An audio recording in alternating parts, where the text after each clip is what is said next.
नमस्कार विद्यार्थी मित्रांनो, सर्वांचं वेलकम आहे आपल्या यूट्यूब चॅनलवरती. आणि बघा, क्वेश्चन अनालिसिस सिरीज जी आपण चालू केलेली आहे त्यामधला आजचा आपला हा 56वा पार्ट आहे.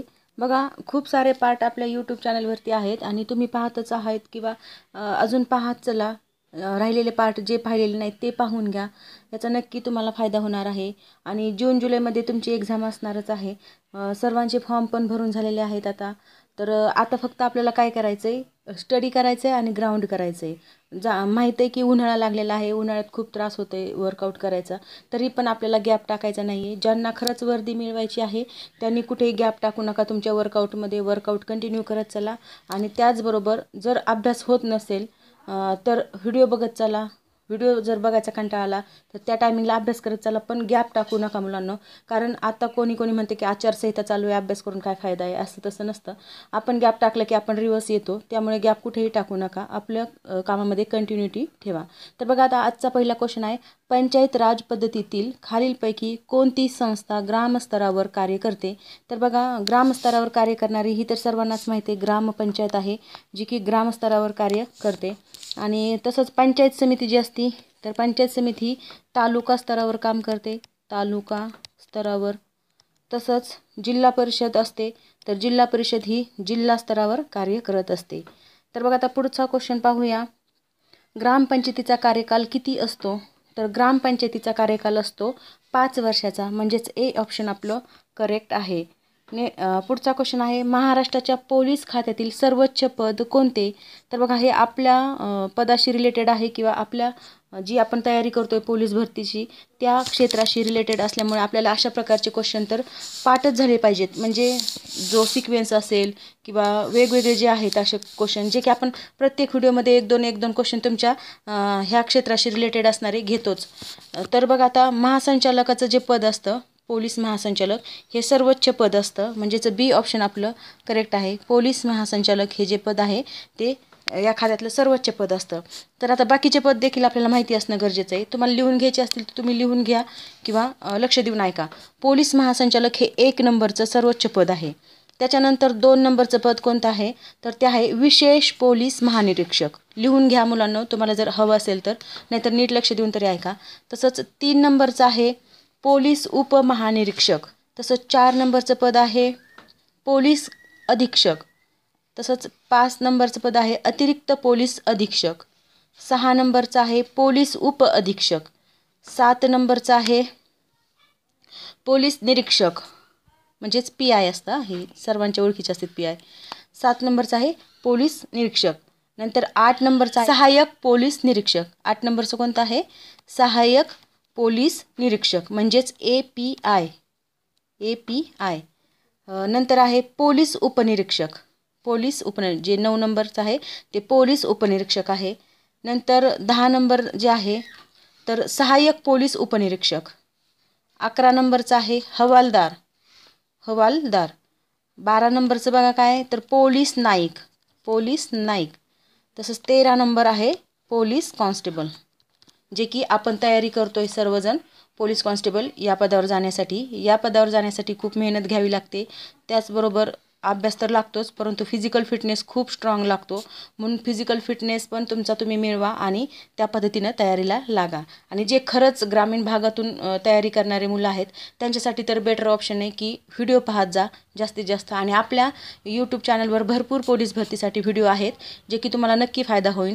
GSसाठी तरी ॲटलिस्ट खूप क्लासेस लावण्याची किंवा काही गरज नाही आहे. तुम्ही हे व्हिडिओ जरी पाहिले पोलीस भरती होईपर्यंत तरी तुमचं GS तिथे कव्हर झालेलं असणार आहे. तसंच आता आजपासून आपण मराठी पण चालू करणार आहोत, जो की मराठीचा व्हिडिओ सायंकाळी 5 वाजता तुम्हाला भेटत जाईल. तर बघा, आता पुढचा क्वेश्चन आहे, राज्यपाल म्हणून नेमणूक होण्यासाठी कमीत कमी किती वर्ष वय असणे आवश्यक आहे. तर राज्यपाल म्हणून नेमणूक होण्यासाठी कमीत कमी वय पाहिजे, डी ऑप्शन 35 वर्ष. किती, तर 35 वर्ष. तसंच राष्ट्रपतीसाठी देखील 35 वर्षेच पद आहे. राष्ट्रपती आणि राज्यपाल या दोघांसाठी देखील 35 वर्ष एवढं वय असणे आवश्यक असतं. तसंच मुख्यमंत्री जर पाहायला गेलं तर मुख्यमंत्र्यासाठी 25 वर्ष वय असणं गरजेचं असतं. मुख्यमंत्री या पदावर जाण्यासाठी वयाची लिमिट आहे ती म्हणजे 25 वर्ष.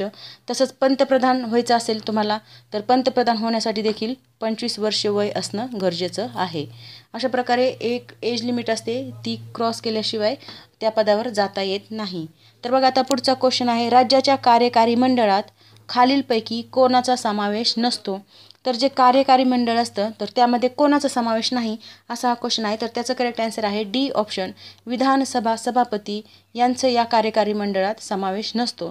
तर कार्यकारी मंडळात कोणाचा समावेश असतो मग? तर त्याच्यामध्ये असतं राज्यपाल प्लस मुख्यमंत्री प्लस मंत्रिमंडळ, या तिघांचा देखील यामध्ये समावेश असतो.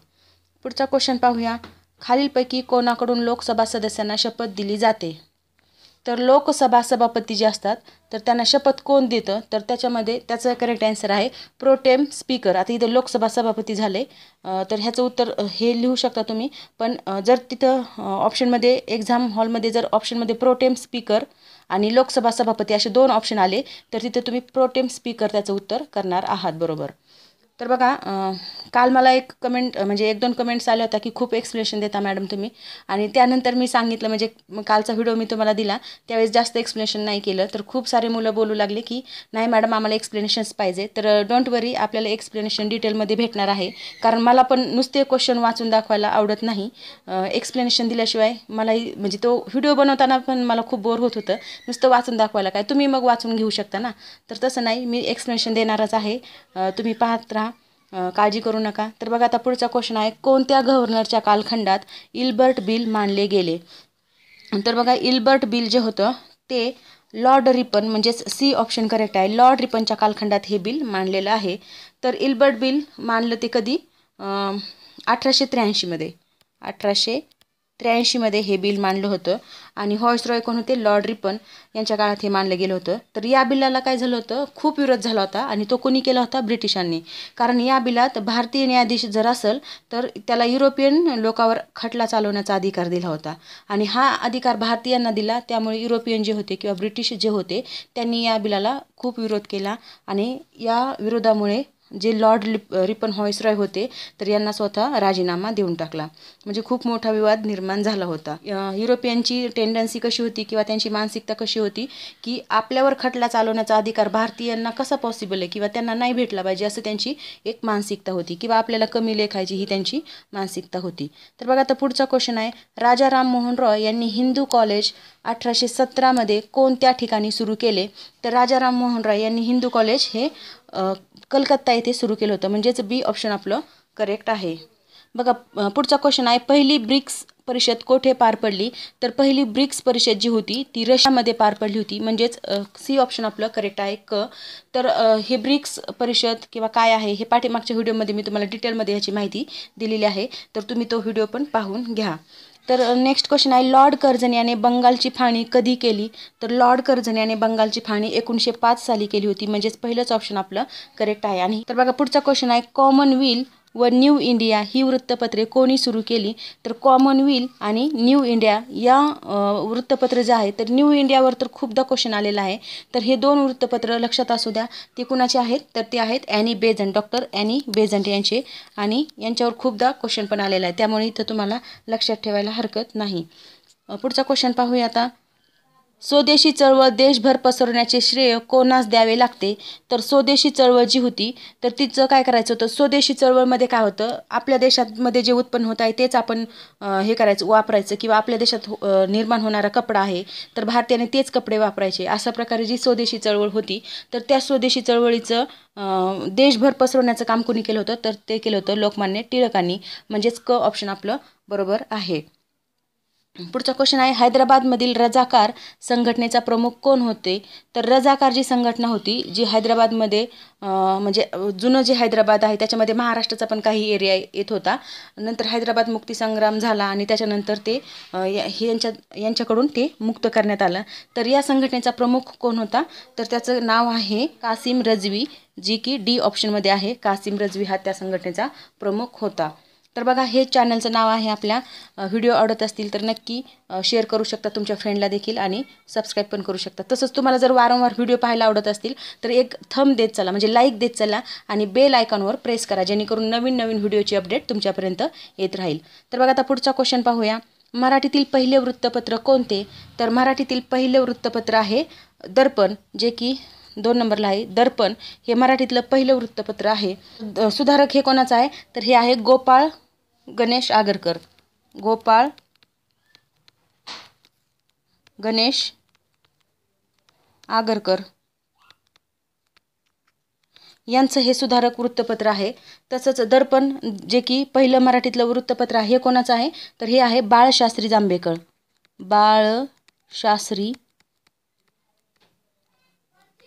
बाळशास्त्री जांभेकरांचं हे वृत्तपत्र आहे. हे नाव पण तुम्ही लक्षात घ्या किंवा तुमच्या नोटबुकवर लिहून घेत चला. तसंच प्रभाकर वृत्तपत्र आहे. तर हे भाऊ महाजन हे त्यांचं टोपण नाव आहे, परंतु त्यांचं नाव आहे गोविंद विठ्ठल कुंठे. भाऊ महाजन लक्षात ठेवा, कारण प्रभाकर हे वृत्तपत्र खालीलपैकी कोणाचं आणि ऑप्शनमध्ये भाऊ महाजनच येतं, परंतु काही ठिकाणी गोविंद विठ्ठल कुंठे देखील आलेलं आहे. तर गोविंद विठ्ठल कुंठे हे त्यांचं नाव लक्षात असू द्या. आणि लोकहितवादी ही वृत्तपत्र नाही, तर ही दिलेली एक पद म्हणजे एक नावाला उपाधी आहे. जसं की गोपाळ हरी देशमुख जे आहेत यांच्या नावाला ही उपाधी दिलेली आहे लोकहितवादी म्हणून. तर बघा पुढचा क्वेश्चन आहे, भारतातील पहिले हनी पार्क कोठे उभारण्यात आले? तर हनी म्हणजे काय? मधाचं जे पार्क आहे ते महाबळेश्वर येथे उभारण्यात आलेलं आहे, म्हणजे बी ऑप्शन आपलं करेक्ट आहे. नेक्स्ट क्वेश्चन आहे, भारतात सर्वाधिक शहरीकरण कोणत्या राज्यात झालेले आहे? तर भारतातलं सर्वाधिक शहरीकरण झाले तामिळनाडूमध्ये, म्हणजेच क ऑप्शन आपलं करेक्ट आहे. तर तामिळनाडूमध्ये शहरीकरणाचं प्रमाण जवळपास 48.4% एवढं आहे. किती? 48.4% एवढं शहरीकरण तिथे झालेलं आहे. आणि 2 नंबरला जर विचार केला तर ते आहे केरळ. तसंच 3 नंबरला आहे आपला महाराष्ट्र. बघा आता पुढचा क्वेश्चन आहे, द रिपब्लिकन इथिक पुस्तक कोणाचे आहे? तर याचं करेक्ट आन्सर आहे रामनाथ कोविंद, म्हणजेच बी ऑप्शन आपलं करेक्ट आहे. तर बघा पुढचा क्वेश्चन आहे, PV सिंधूने जागतिक बॅडमिंटन स्पर्धेत कोणाला पराभूत करून सुवर्णपदक जिंकले होते? तर PV सिंधूने जागतिक बॅडमिंटन स्पर्धा जी होती तिच्यामध्ये नोझोमी ओकुहारा हिला हरवून बॅडमिंटन स्पर्धेत तिनं सुवर्णपदक जिंकलं होतं. बघा नाव लक्षात जर नसेल राहत तर ओकुहारा म्हणजे ती हारली होती असं लक्षात ठेवायचं. म्हणजे अभ्यास करताना काय करायचं असतं मुलांना, अशा वेगवेगळ्या ट्रिक्स तुम्ही आपल्या पद्धतीने आपण डेव्हलप करायचे असतात. प्रत्येक ट्रिक्स दुसऱ्यांची लक्षात राहते असं नाही. तर आपला माइंड जेव्हा क्रिएट करतो एखादी ट्रिक्स, तेव्हा ती जास्तीत जास्त दिवसासाठी लक्षात राहत असते. म्हणून अशा प्रकारे ट्रिक्स करून तुम्ही अभ्यास करू शकता. आणि ते जे क्वेश्चन सॉल्व्ह करतोय ना आपण, यामुळे तुम्हाला जर अशा प्रकारे रोजचे रोज व्हिडिओ पाहिले ना तर क्वेश्चन टॅकल करण्याची एक आदत लागून जाईल. जरी एखाद्या क्वेश्चनचा आन्सर माहिती नसेल तरी पण तुम्ही त्या वेने तुम्ही जाऊन तो बरोबर टॅकल करू शकता क्वेश्चन. तर बघा आता पुढचा क्वेश्चन आहे, भारताचे नेपोलियन म्हणून कोणाचा उल्लेख करावा लागतो? तर भारताचे नेपोलियन म्हणून कोणाचा उल्लेख करावा लागतो? तर त्याचं करेक्ट आन्सर आहे समुद्रगुप्त, म्हणजेच पहिलंच ऑप्शन आपलं करेक्ट आहे समुद्रगुप्त. बघा समुद्रगुप्त हा एक कसा होता, महान योद्धा पण होता आणि कार्यक्षम असा प्रशासक पण होता. त्याने भारतातलं जे गुप्त साम्राज्य होतं ना त्याचा विस्तार खूप जास्त प्रमाणात केला होता आणि त्यामध्ये त्याची भूमिका खूप चांगल्या पद्धतीने त्यानं राबवली होती. म्हणून आता जे इतिहासकार आहेत A.V. स्मिथ यांनी त्याला भारताचा नेपोलियन असं संबोधलेलं आहे. तर बघा पुढचा क्वेश्चन आहे, जीवनसत्व क कोणत्या फळात सर्वात जास्त आढळते? तर जीवनसत्व क म्हणजे व्हिटॅमिन C, तर हे आवळा जे आहे त्याच्यामध्ये आढळून येतं, म्हणजेच बी ऑप्शन आपलं करेक्ट आहे. तर आवळ्यामध्ये व्हिटॅमिन Cचं प्रमाण खूप जास्त असतं. तसंच लिंबूवर्गीय जे फळे असतात त्याच्यामध्ये देखील व्हिटॅमिन Cचं प्रमाण खूप जास्त आहे. तसंच टोमॅटो, स्ट्रॉबेरी, टरबूज, खरबूज, पपया ह्याच्यामध्ये देखील व्हिटॅमिन Cचं प्रमाण खूप जास्त आहे. तसंच आवळ्या खालोखाल जर विचार केला तर पेरू जे आहे तर पेरूमध्ये देखील व्हिटॅमिन Cचं प्रमाण खूप जास्त आढळून येतं. तसंच गाजर जे आहे तर गाजरामध्ये व्हिटॅमिन Aचं प्रमाण आढळून येतं. तसंच आवळा झाला. तर केळीमध्ये काय? तर केळीमध्ये केळी खूप महत्त्वपूर्ण असते. व्हिटॅमिन B अँड व्हिटॅमिन Cचं प्रमाण केळीमध्ये आढळून येतं. तसंच आता पुढचा क्वेश्चन आहे, तंबाखूमध्ये असणारे विषारी द्रव्य कोणते? तर तंबाखूमध्ये विषारी द्रव्य असतं निकोटीन, जे की बी ऑप्शनमध्ये आहे आणि तोच आपला करेक्ट आन्सर देखील आहे. पुढचा क्वेश्चन पाहता, बंदी जीवन पुस्तकाचे लेखक कोण आहेत? तर बंदी जीवन पुस्तकाचे लेखक कोण आहेत? तर ते आहेत सचिंद्रनाथ सन्याल, म्हणजेच डी ऑप्शन आपलं करेक्ट आहे. नेक्स्ट आहे, नीती आयोग एक कोणत्या स्वरूपाची संस्था आहे? तर बघा आता नीती आयोग जो आहे तर तो एक सल्लागारी बॉडी आहे, म्हणजेच बी ऑप्शन आपलं करेक्ट आहे. नीती या शब्दाचा लॉंग फॉर्म पण तुम्हाला खूपदा विचारलेला आहे किंवा विचारू शकतात, म्हणजे MPSC मध्ये तो विचारलेला आहे, म्हणून मी तुम्हाला पण विचारू शकतात असं सांगते. तर बघा, नीती आयोगाचा लॉंग फॉर्म आहे national institution for transforming India. नीट लक्षात ठेवा किंवा तुम्ही तुमच्या नोटबुकवर लिहून घेत चला. आणि नीती आयोगाची स्थापना केव्हा झालेली, तर ती झालेली 1 जानेवारी 2015 साली. ह्याची स्थापना पण विचारलेली आहे. तसंच अध्यक्ष कोण असतात त्याचे, तर अध्यक्ष असतात जे की भारताचे पंतप्रधान जे असतात तेच त्याचे अध्यक्ष असतात. आणि सध्या कोण आहेत मग, नरेंद्र मोदी हे त्याचे अध्यक्ष आहेत. तसंच याचं सचिव, तर सचिव कोण असतं, म्हणजे सचिव सारखं बदलत राहतात. तर सध्याचे सचिव म्हणजे रिसेंटली सांगते एकदम करंटचे सचिव, नीती आयोगाचे सचिव कोण, असा क्वेश्चन तुम्हाला येऊ शकतो किंवा म्हणजे येणारच आहे कुठे ना कुठे कोणत्या तरी जिल्ह्याच्या एक्झाममध्ये. महाराष्ट्रातले सर्व विद्यार्थी पाहत आहे आपला व्हिडिओ, पोलीस भरतीची प्रिपरेशन करणारे. तर मी असं म्हणत नाही की फक्त तुम्ही पोलीस भरतीचंच प्रिपरेशन करताय आणि त्याच्यासाठीच आपले व्हिडिओ महत्त्वपूर्ण आहेत. तर नाही, सरळ सेवेची जी बी कोणती एक्झाम देणार असाल तुम्ही, तर तलाठीपासून ग्रामसेवकपर्यंत किंवा अदर ज्या कोणत्या एक्झाम देणार आहात त्याच्यासाठी खूप महत्त्वपूर्ण क्वेश्चन आहेत. आणि असं काही नाही आहे, वन लायनर क्वेश्चन किंवा ऑब्जेक्टिव्ह क्वेश्चन जेव्हा असतात तर ते MPSC मध्ये पण ह्याच्यातले खूप सारे क्वेश्चन येतात. तर MPSC मध्ये पण ह्याच्यातले खूप सारे क्वेश्चन येतात. आणि तुमचे जे क्वेश्चन आहेत त्याच्यातले पण म्हणजे आता बघा, 100 क्वेश्चनचा जर पेपर असेल MPSCचा, तर त्याच्यातले 20 ते 25% वन लायनर क्वेश्चन असतात. बाकीचे जे असतात मल्टिपल चॉईसचे क्वेश्चन, परंतु अशा प्रकारे जे वन लायनर क्वेश्चन असतात ते तिथे पण लागू होतात. तर हा अभ्यास केला म्हणजे आपण आता फक्त पोलीस भरतीसाठीच ॲपियर आहोत किंवा अदर एक्झाम नाही देऊ शकत असं काही नाही आहे मित्रांनो. तुम्ही जर हा अभ्यास केला, अशा प्रकारचे व्हिडिओ पाहिले, तर जनरल व्ह्यू जर पाहायला गेला तर मी खूप असं डिटेलमध्ये तुम्हाला माहिती देत आहे, जे की तुम्हाला जर पुढची तयारी करायची असेल, जसं की PSI, STI, ASO, तसंच राज्यसेवा, ह्याची जर तयारी करायची असेल तर ह्याच्यासाठी देखील आपलं व्हिडिओ महत्त्वपूर्ण राहणार आहेत, कारण इन डिटेलमध्ये मी तुम्हाला एक्सप्लेनेशन देत आहे. तर बघा, आता आपण काय पाहत होतो, सचिव कोण आहेत नीती आयोगाचे, तर सध्याचे जे आहेत ते आहेत VR सुब्रमण्यम. हे सध्याचे सचिव आहेत. पुढचा क्वेश्चन आहे, RBIची स्थापना कोणत्या कमिशनद्वारे केली, तर RBIची स्थापना जी आहे ती हिल्टन यंग या कमिशनच्या शिफारशीनुसार केलेली आहे. तसंच RBIची स्थापना कोणत्या ॲक्टनुसार केली, तर ॲक्ट होता तो 1934चा. या ॲक्टमध्ये हिल्टन यंगने ज्या शिफारशी केल्या होत्या त्याचा समावेश इथे करण्यात आला आणि त्यानुसार केंद्र सरकारने याच शिफारशींचं रूपांतर किंवा या शिफारशींचं हे करून कायदा केला 1934 मध्ये, आणि त्यालाच आपण RBI ॲक्ट असं पण म्हणतो. तर बघा, आता पुढचा क्वेश्चन आहे, भारताची संरक्षण कंपनी HAL हालने कोणत्या देशाला डॉर्नियर 228 हे विमानाचं नाव आहे आणि ते विमाने निर्यात केलेली आहेत. तर बघा, भारताची जी संरक्षण कंपनी आहे तिने आपण 2 डॉर्नियर 228 विमाने आपण निर्यात केली आणि ती केली गयाना या देशाला. तर बघा, आता हाल जे आहे, तर हाल ही एक कंपनी आहे, तिचं पूर्ण नाव विचारू शकतात तुम्हाला कधीतरी, तर हिंदुस्तान एरोनॉटिक्स लिमिटेड म्हणजेच हाल हे त्याचं पूर्ण नाव आहे. तसंच तिची स्थापना झाली होती 1940 मध्ये. 1940ला स्थापना झाली होती आणि तिचं मुख्यालय कुठे आहे, तर ते आहे बंगळुरू इथे तिचं मुख्यालय आहे. तसंच कार्य काय करते ती हाल कंपनी, तर तिचं कार्य आहे, भारत सरकारची कंपनी असून ही भारतातील लष्करासाठी विमाने आणि लष्करी साधने निर्माण करण्याचं काम ही हाल कंपनी करते. तर बघा, आता नेक्स्ट क्वेश्चन आहे, दोस्ती 16 या संयुक्त सरावाचे आयोजन कोणत्या देशात करण्यात आले आहे, तर दोस्ती 16 या संयुक्त सराव जो आहे तर त्याचं आयोजन केलंय मालदीव या देशात, म्हणजे D ऑप्शन करेक्ट आहे. नेक्स्ट क्वेश्चन आहे आपला, आंतरराष्ट्रीय वेट लिफ्टिंग फेडरेशनद्वारे कोणत्या देशात IWF वर्ल्ड कप 2024चे आयोजन करण्यात आले आहे, तर अशा प्रकारचा जो वर्ल्ड कप आहे त्याचं आयोजन थायलंडमध्ये करण्यात आले, म्हणजेच D ऑप्शन आपलं करेक्ट आहे. नेक्स्ट क्वेश्चन पाहूया आता, MyCHGS हे ॲप कोणत्या केंद्रीय मंत्रालयाकडून लॉन्च करण्यात आलेलं आहे, तर बघा MyCHGS, आता हे जरी ॲप्लिकेशन आपल्याला कळलं नाही तर थोडेफार जरी शब्दांचा लॉंग फॉर्म आपल्याला कळला तर बघा, इथं C म्हणजे सेंट्रल असू शकतं बाबा काहीतरी, H म्हणजे हेल्थ असू शकतं, असं जर आपण गेस केला तर आपल्याला ऑप्शनवरून तिथे जाता येईल. तर बघा, आता हेल्थचं जर विचार केला तर आपलं ऑप्शनमध्ये आरोग्य आणि कुटुंब कल्याण हे ऑप्शन आहे. मग आपण C ऑप्शन, जर याचं उत्तर येत नसेल तर तुम्ही असा गेस करून त्याचा ॲन्सर काढू शकता किंवा हा क्वेश्चन इथे टॅकल करू शकता. तर म्हणजेच आपलं ॲन्सर C करेक्ट आहे. आरोग्य आणि कुटुंब कल्याण मंत्रालयाने हे MyCHGS ॲप लॉन्च केलेलं आहे. तर बघा आता MyCHGS ॲपचं लॉंग फॉर्म काय होतं, तर सेंट्रल गव्हर्नमेंट हेल्थ स्कीम आहे आणि त्याच्या संदर्भात हे ॲप त्यांनी तयार केलेलं आहे, तसंच ते लॉन्च केलेलं आहे. पुढचा क्वेश्चन पाहूया.